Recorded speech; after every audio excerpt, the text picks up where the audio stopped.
Hey guys, welcome. Join me as we do everything and anything while lying down, but mostly talking. Di ba? Yun yung intro ko dati. So, weird na siya ngayon kasi nga, yung talagang, kataga nun is, but mostly gaming. Kasi nga, English siya ako dati. So, kasi nga gusto ko makakuha ng audience na malaki. Yun yung goal ko dati. Ngayon, iba na yung goal ko. So, things change, events happen, and here we are. Kaya ganun pa ako dun eh. Anyways, busog ang tatay. Obviously. Hopefully huwag nyo napansinin yung matabang tiyan at busog na tiyan. Kasi, yung ano na yan. Ay, grabe. Okay, kahapon, Good Friday. So, bawal yung hopefully, nasunod nyo, mga Kristiyano, na bawal yung karne, bawal yung mga, tapos, abstinence yun. Tapos yung fasting pa. So, yung fasting naman is, one full meal lang or two full meals. Yung isang full meal, tapos isang hindi, or dalawang maliliit na hindi aabot sa isang meal. Parang ganun. So, tapos naglakad pa kami, nagprosesyon. So, parang, gutom na gutom. So, pagod na pagod. Pero para kay Lord lahat yun. So, thank you. Thank you, Lord, sa ginawa nyo. And, wala pa yun. I mean, kumpara mo sa 40 days na nasa desierto si Lord. Anyways, nag-evangelize na tayo. Okay, sige. Welcome. Bakit YouTube live? Yun yung tanong natin. Kasi last week, ang pinapag-usapan natin last week, kung tama bang, nakalimutan ko na yung pinag-usapan natin last week. Masyado maraming nangyari. Okay. Masyado maraming nangyari pero bandang dulo, yung napag-usapan natin is, or yung naisip kong topic na susunod is, bakit YouTube live? Kumaga, bakit hindi na lang TikTok live? Bakit hindi Facebook live? Bakit hindi YouTube live na nga ito, Twitch, di ba? Kumaga, live streaming naman lahat yun. Bakit ito yung napili natin? Okay, sige. I think enough naman yung alam ko. Although hindi pa ako nakapag-Facebook live. Ang na-experience ko pa lang is Twitch tsaka TikTok. Pero tingnan natin kung masusurmise natin. Masusurmise? Makukuha. Masusurmise. Sana tama yung pagkagamit sa word na yun, no? Tingnan natin kung makukuha ko yung reason kung bakit YouTube live. Okay, sige.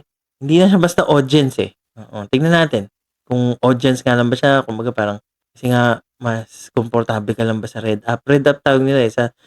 Kung ano sa TikTok ka, tawag nila sa well, nagsimula na rin tayo sa TikTok. Umpisa na natin sa TikTok, no? Pag nasa TikTok ka, ang tawag nila sa mga sa mga apps is Blue App. Kumari, Blue App, Facebook yun. Kasi blue yung Meta, di ba? Tapos Red App, yun yung YouTube. Hindi ko alam kung ano yung IG. Pero sa Instagram kasi nagla-live din eh. So, meron din dun. So, meron ding live dun. Pero kung di ako nagkakamali, mas restrictive. Parang 1,000 followers muna yata bago makapag-live. Pero, yun yung pinakawala akong alam. Okay? Yun yung pinakawala akong alam. Last week, I think, nawalan ako ng boses. Kasi nga, hindi ko alam kung napansin nyo pero bandang dulo, medyo humihina na yung boses ko. Kasi nga, hindi ako sanay na hindi ako sanay na sumisigaw ng ganun or parang ganun kataas yung boses. Parang pasigaw yung ganun, di ba? So, tatry ko mag-mellow ngayon. Pero, at the same time, kaso pag nag-mellow ka kasi medyo nakakaantok eh. Huwag na natin problemahin yun. Isipin natin, ay, naging ASMR na ba? O sige, sorry, wag na. Huwag na natin gawing ASMR. Sorry. So, bakit YouTube live? Umpisa natin sa TikTok. Kumbaga, i-compare lang natin. Malay mo naman. Magkaroon tayo ng insight kung bakit. Hopefully, maalala ko lahat ng mga sinabi ko. Tapos, mapag-compare natin bakit YouTube live yung napili ko. Okay. Yung TikTok live. Sa TikTok live, yun yata yung isa sa mga pinakabagong live streaming platforms na sikat sa Pilipinas. Lalo na sa Pilipinas. And masasabi kong lalo na sa Pilipinas kasi integrated yung live selling nila doon. Meron silang shop, TikTok shop, 'di ba? Kumaga parang sa Lazada yata matagal na silang nag-live selling doon. Shopee matagal na rin silang nag-live selling doon. Pero hindi yung Lazada tsaka yung Shopee, focus sila doon, 'di ba? Kumaga focus sila sa live selling ng items doon. Kumaga yung mga personalities doon, oo, sige, may mga pumupunta doon na Ivan Alawi, ganyan. Pero para lang magbenta, para lang makapag-hype ng product, ganyan. So, sa Lazada or Shopee. Pero ngayon kasi sa TikTok, dahil nga yung TikTok is social media platform talaga siya, nagsimula. So parang, ah sorry guys. Sikat dun yung mga nagva-viral, 'di ba? Kumbaga, halos halos yung mga nagva-viral ngayon sa TikTok or sa Facebook, madalang na nag-live nagva-viral sa YouTube. Siguro kasi nga yung YouTube is ano, mas catered to, bigger audience, more kumbaga hindi niya mag-grasp basta mamaya na natin pag-usapan. Yun nga sa TikTok parang alam niyang mag-centralize, na parang 'pag Pinoy ka, majority ng content mo lalo na sa umpisa, Pinoy content, 'di ba? Sorry guys, napatayo ako dun, Okey, sorry. Anyway, nag-stop lang ako. Lumapit lang ako sa camera at nag-stop. Okey, sorry. Yun TikTok Live. TikTok Live napapansin ko sa TikTok is parang marunong siyang mag-cater sa sa mga demographic mo. Kumbaga, okey sige kung Pinoy ka, majority ng content na makukuha mo dun, Pinoy din. So, dahil ganun siya, 'pag nag-live ka sa TikTok and Pilipino ka, Tagalog ka nagsasalita, majority ng makukuha mong audience Tagalog din. 'Di ba? So, mas madali silang kausapin. Meron akong mga nakikita na live do'n kahit hindi hindi siya focus sa live selling, 'yun yung point. Focus siya sa live talaga. Kumbaga focus siya sa lahat, Focus din siya sa pagva-viral, focus din siya sa shop niya. Parang gumagawa siya ng all-in-one, na kumbaga nagsimula siya as a social media platform na nag-upload ka lang parang Vine lang. Upload ka lang ng video tapos comment lang, likes, ganyan, followers. Tapos dinikit nila yung shop. Eventually nag-live selling sila kaso nakita nila na, puwede palang mag-live kahit sino. So, kahit sino na, kung di ako nagkakamali 300 followers lang, so mas mababa or something like that. 200 baka nga 100 lang, hindi ko na maalala. Pero maliit lang yung followers na kailangan mo para makapag-live sa TikTok. So, accessible siya kasi nga nasa TikTok ka na rin naman, 'di ba? Kumbaga, nag-aano ka na rin dun, nag-upload ka na rin dun, nagpapasikat ka na rin dun. Gawin mo siya sa live, 'di ba? And sa totoo lang, iba yung kaba, iba yung entertainment. Iba yung parang dapat on ka lagi 'pag nasa live ka, parang dapat 'pag kumbaga kung ano man yung personality mo, i-emphasize mo siya, parang gano'n. Para maging kasi kung ano ka lang dun, nakaupo ka lang, nakatingin ka lang sa camera, hinihintay mo yung kung sino magcha-chat, ganyan, kung anong sasabihin nila. Walang walang walang magvi-view sa'yo dun, walang makiki-ano sa'yo dun, mga random lang na, tsamba-tsamba lang. Pero kung gusto mong magpasikat dun, puwede, 'di ba? Kumbaga, meron pa nga silang ginagawa, battle, yung tipong yung isa sa mga sikat ngayon, battle. 'Pag nanalo yung isang side, mapaparusahan yung isang side, parang gano'n. Kumbaga mag-usap sila ano yung parusa 'pag nanalo, parang gano'n. Kunwari iinom ng magtitimpla ng malamig na kape tapos ibubuhos sa ulo, ganyan. O kaya mag-roll sa floor, ganyan. So, may mga gano'n. Tapos meron ding isa na nakikita ko nagla-live siya, meron siyang mga tumatakbo sila paakyat ng bundok tapos bawat point ng bundok merong gift. So, 'pag nag-gift ka ng layon, pupunta siya sa tuktok ng bundok, parang gano'n.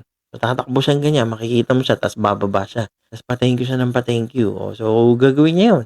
Kumikita naman siguro sila do'n tapos yung isa naman, um, merong mga special na sayaw. So, 'pag tumugtog yung yung ano na 'yun, kahit nakaupo siya, kahit nakahiga siya, kahit anong ginagawa niya, 'pag tumugtog yung kanta na 'yun, sasayaw siya. So, enjoy na enjoy yung mga tao do'n kasi nga parang nakikita nila pagod na yung tao, pero tuloy-tuloy pa rin siyang sumasayaw kasi nga nagbabayad yung mga tao. So, yung mga gano'n. So, merong mga gano'ng klaseng yung mismong TikTok meron siyang mechanisms na ginawa, meron siyang mga laro na ginawa. Parang yung 'di ba 'pag gumagawa ka ng video dun merong mga laro merong mga filter na laro, 'di ba?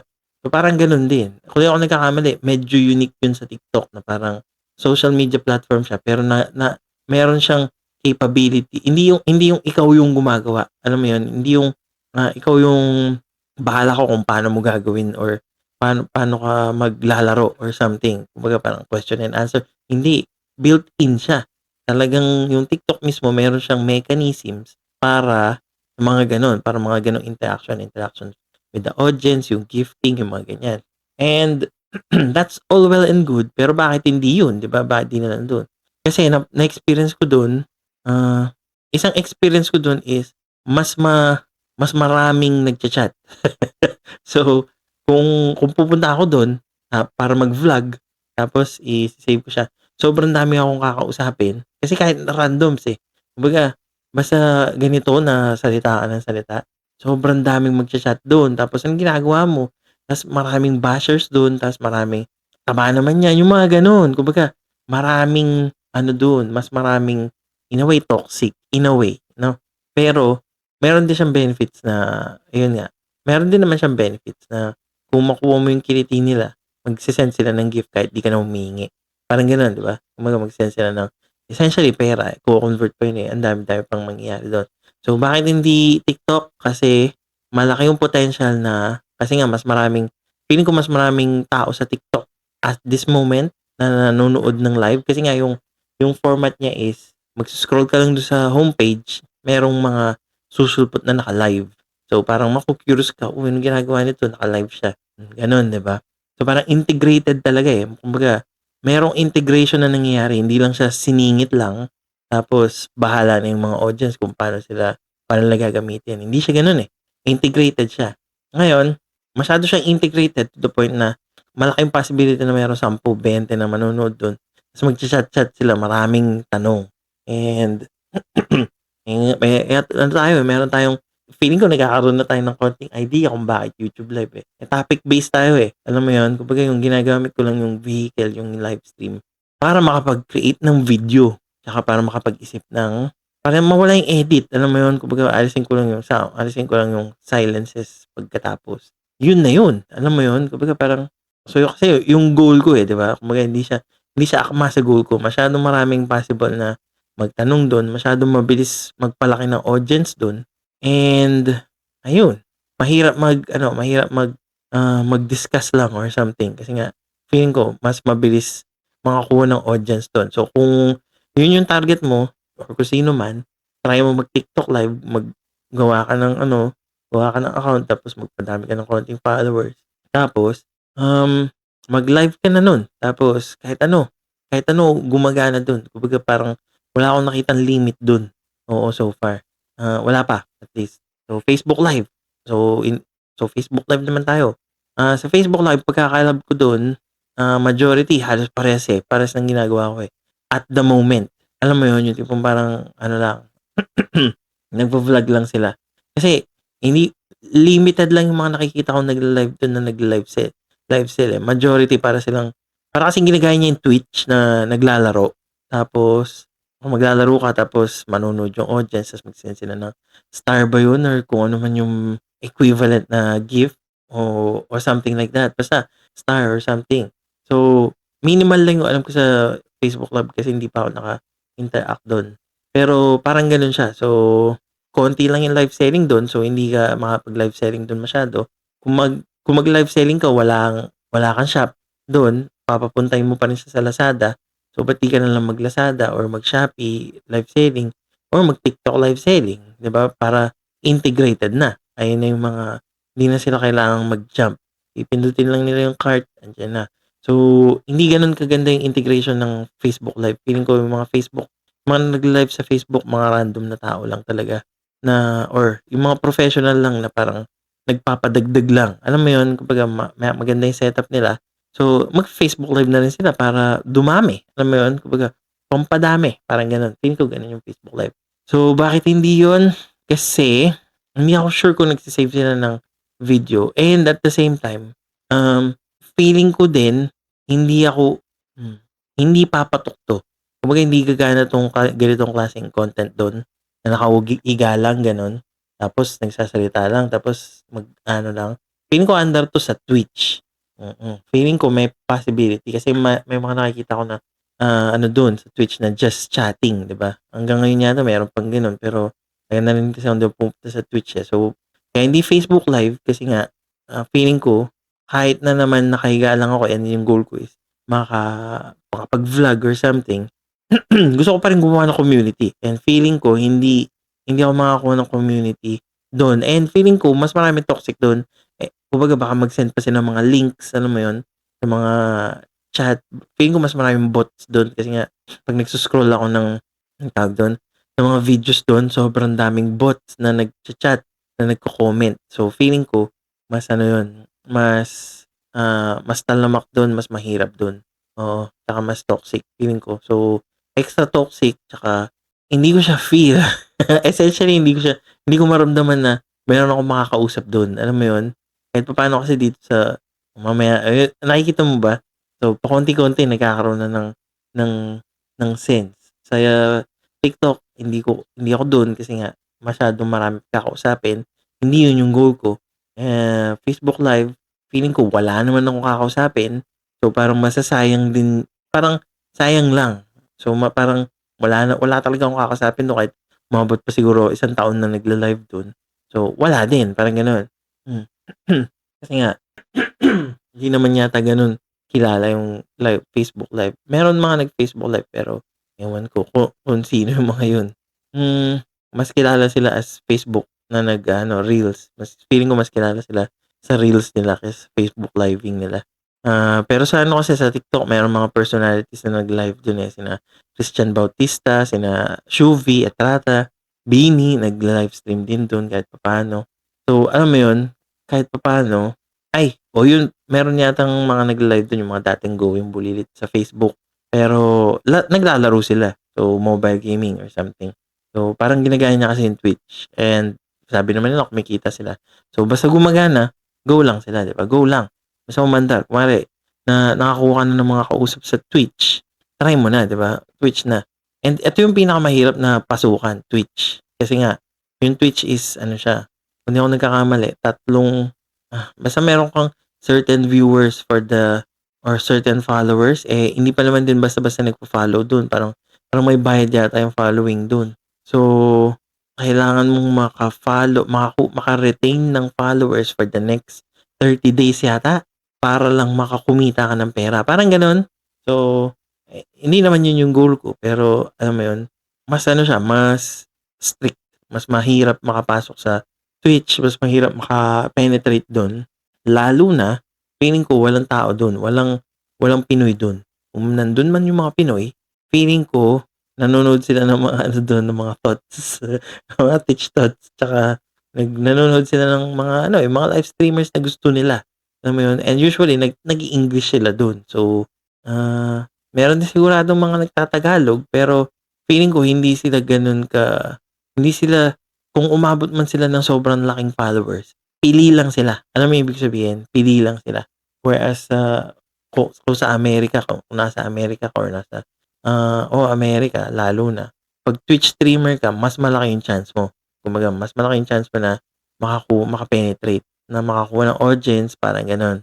So, pero Twitch kasi parang nagsimula siya as gaming streaming, Parang maglalaro ka, isi-stream mo, makipag-interact ka sa audience. Gano'n siya nagsimula. So, meron pa rin yun ngayon, pero parang mas sumisikat ngayon yung React, Oo, sa Twitch. Parang manonood sila ng something, kunwari memes o kaya ng mga videos na nakakatawa, tapos try not to laugh, mga gano'n. O kaya magko-comment sila. Sina Asmongold madalas nagko-comment yan. Naglalaro pa rin naman yun.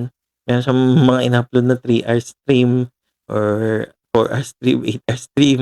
Tapos isa lang laro yung nilalaro niya. So, meron pa rin naman mga gano'n. Pero ano na yung mga yun, successful na sila enough. And sa totoo lang 'pag nagsisimula ka sa gaming streaming katulad ko dati na naglaro ako ng Sekiro ba? Hindi, hindi Sekiro yung nilaro ko. Ano ba nilaro ko nun? Hogwarts Legacy, Wolong Fallen Dynasty, tsaka One Piece Odyssey. So, kung gamer ka, kunwari gusto mong maglaro tapos gusto mong mag-livestream, Twitch pa rin yung pinakakilala. Alam mo yun? Kumbaga parang mas makakakuha ka ng audience na mga naglalaro din o kaya makikipag-interact sa'yo habang naglalaro ka. Whereas sa Facebook Live, usually mobile games, TikTok din mga mobile games, wala akong nakikitang nagki-Kingdom Come Deliverance 2 dun. Siguro kasi hindi ko naman audience yun. Pero yun yung point ko dun. Kung nasa Pilipinas ka sa TikTok, majority ng makikita mong nag-livestream dun, Pinoy, 'di ba? Hindi sila nag-live, hindi sila hindi sila nag-game, hindi sila naglalaro. Pero 'pag nasa Twitch ka, mas malaking chance na naglalaro sila or nakikipag-usap lang sila kasi nga meron na silang audience, parang gano'n. Oo, lalo na kung ano, kung thoughts o kaya sikat na, yun. So, bakit hindi Twitch? Wag yun nga, kasi nga hindi naman ako naglalaro, sabi ko nga. And kailangan ko mag-English dun. Kumbaga feeling ko makakakita pa rin ako ng Pinoy dun, pero nanonood na sila, eh. Alam mo yun, pinapanood na nila yung iba na mas gusto nila. So, parang feeling ko hindi hindi ako makaka-penetrate dun, mas mahirap. So, hindi ko pa tinry na yung ganitong format sa Twitch, pero and meron din naman silang video na parang pagkatapos ano, mare-record yung video tapos puwede mong download. Gano'n din naman sa live ng TikTok, puwede mo pa ring i-download pagkatapos ng ano, tapos mong mag-live, puwede silang mag-record, gano'n. Pero mahirap yung penetration do'n sa sa Twitch, and sa naririnig ko mas maraming bans. So mas restrictive sila. Kumbaga parang naba-ban yung mga tao, nagsasalita lang sila, or alam mo yung may tumunog lang sa likod nila na parang copyrighted material or something. Feeling ko mangyayari din naman yun sa YouTube at a certain point. Pero, lalo na kung may kasikatan ka na. Pero, mas talamak siya sa Twitch. Tsaka mas konti. Ay, sobrang konti. Feeling ko, ah, magti-Twitch, magti-Twitch live streaming muna ako ng 5 taon or 4 na taon na nakaganito, na uulit-ulit para lang meron akong makausap na isa. Feeling ko ganun kalupit, ganun kakonti yung audience ng mga tao na naka-ano, and dito rin naman sa totoo lang sa YouTube, napapansin ko wala din naman talaga nagcha-chat, eh, oh, 'di ba? So, parang hindi pa rin naman ako nakaka-penetrate dito sa YouTube. Pero yung maganda kasi sa YouTube, lalo na sa umpisa, is hindi siya aggressive katulad ng TikTok na mag-send ng video sa mga tao. So, sa TikTok kasi parang meron silang 200 limit, eh. Parang papakita nila sa 200 na tao 'yun. Parang gano'n yung reach nila, eh.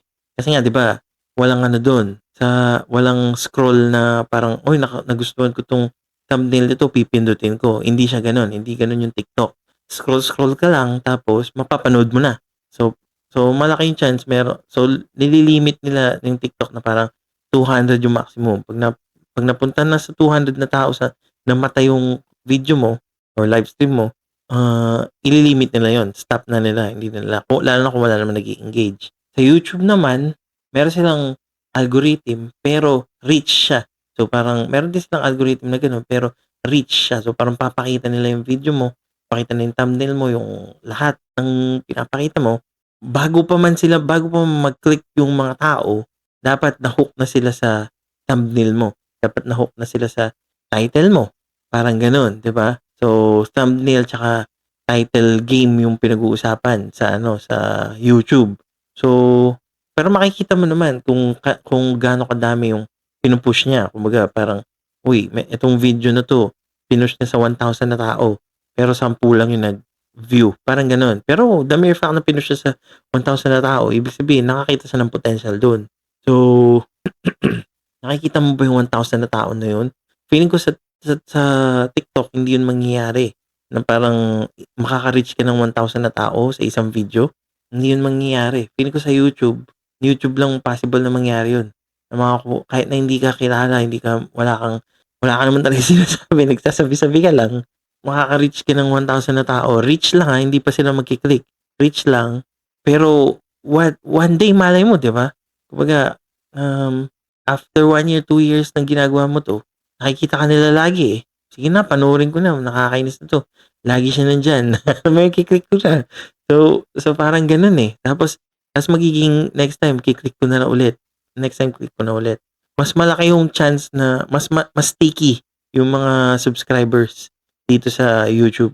Oo, tsaka feeling ko, sa iilang interaction na nakuha ko dito, lalo na sa umpisa, yung unang-unang live stream ko, walang toxic, napakabait, nag-hi lang sila, "Hello," gano'n lang. Tapos tinanong lang ako kung taga-saan ako. Hindi ko alam kung nakita yung unang live stream ko. Pero napakaano lang nila, napaka-chill lang nila. And feeling ko konti lang din. Kumbaga, konti pero meron. Alam mo yun?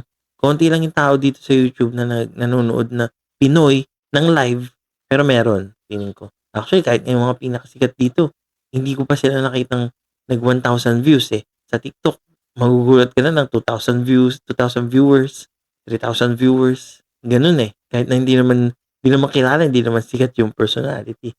So, mas magaling kasi feeling ko kasi mas maraming Pinoy sa TikTok kaysa dito sa YouTube. So, Kung audience lang yung pinag-uusapan, kung gusto ko lang may kausap lagi, community lang, TikTok. Kung gusto ko ng gaming lang, pwede ako mag-Facebook Live or Twitch. Pero kung gusto ko ng ano lang, yung tipong slow and steady na parang nakikita mo lang yung reach mo lumalaki or nakikita mo lang yung reach mo na or parang ano lang, yung magvi-video lang na walang chill, ay puro chill lang, walang pressure. Salita ka lang ng salita. Pwede na yung YouTube. Kumbaga feeling ko pwede na yung YouTube. Optimal pa rin kung magagawa mo sa lahat, kung sobrang bilis ng wifi mo or something. Pero YouTube muna sa ngayon kasi nga although may nai-imagine ko na yung TikTok eh.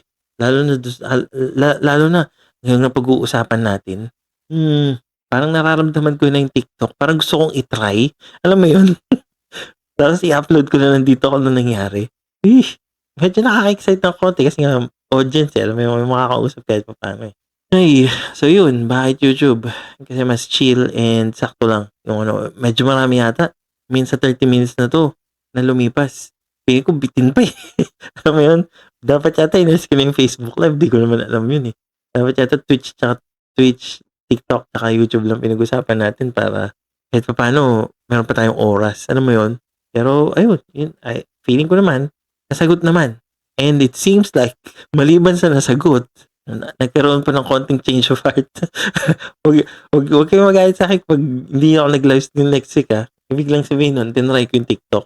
So, kung di na naman ako nag-live stream sa susunod na week na yun, ibig sabihin, gumagana yung TikTok, nagugustuhan ko siya. Titingnan natin. Sa ngayon, YouTube muna. And, mag-iisip ako ng topic for next week. So, napag-usapan na lang natin bakit ako nakahiga and everything. Ito yata yung pinakamabilis na 30 minutes so far. Oo, na kumbaga parang kaya ko pa magsalita tungkol dito sa topic na to. Kasi parang feeling ko nga nabitin ako. Kasi syempre dapat tapos na dapat sa 30 minutes. Okay, sige, 30 minutes. Ano ba magandang topic para next week? Gumagana ba? Gumagana ba to? Gumagana ba yung YouTube? I mean, ibig sabihin magpapakita ko ng analytics. Wag na. Mas hassle eh. Dapat chill lang. Ayun. Nakakatakot naman kasi yun. Kung sasabihin ko, kasi last week nabanggit ko napagod. Uy, sumayaw. Anyways, nabanggit ko yun sa bandang una eh. So, parang pag-uusapan ba natin, ba't ako napagod? Hanggang ngayong week na to, pagod pa rin ako eh. Pero, nakakatakot yun eh. Kasi nga pag-uusapan natin doon, trabaho eh. Alam mo yun? Paano kung makarating to sa imposible, maliit yung chance, pero paano makapunta sa employer, 'di ba? Nagrereklamo ako sa kanila. Hirap yun. So, hindi ko yung gagawin. Okay, sige. Eto, medyo nakapanahon. Hindi ko alam kung dapat ba natin pag-usapan kasi nga, pero nakapanahon siya. May possibility kasi na mag-solar kami. Okay, hindi buong solar, part lang, kumbaga parang inverter lang siya ganyan. Pinag-aralan ko siya eh, ng konti lang. Konting aral lang, hindi naman ako expert or something. Pero, tama bang mag-solar kami? Or bakit? Oo. Kumbaga, gusto nyo bang pag-usapan natin yun? Yung nangyayari sa Pilipinas ngayon? Grabe, nakakatakot eh. I mean, feeling ko, wala akong masyadong masasabi. Kumbaga parang, kung meron man ako masasabi, feeling ko hindi rin naman ako dapat pakinggan. So parang, alam mo yun, kasi hindi naman ako personality or something. Ang hirap gusto kong pag-usapan yun, pero feeling ko bago pa natin pag-usapan yun, mas gusto ko ng pag-usapan yung bakit rosary eh. Bakit nandito yung, ba't nilalagay ko dito yung rosary? Okay, sige. Kumbaga, ano bang meaning, sige yun, sige. Para medyo medyo mas, paano makapunta naman tayo sa lumalim-lalim naman yung mga conversation. Sige, bakit rosary? Bakit ko to, ba't lagi nandito to sa harap nyo? Tsaka bakit ito laging hinahawakan? Tsaka ganon. Or ba't nandiyan siya? Sige. Ngayon ko, madali lang naman conversation yun eh. Pero, sige, bakit rosary? Bakit may rosary? Okay, sige, next week. Bakit may rosary? Pag-usapan natin. And as always, I am the Lying Man.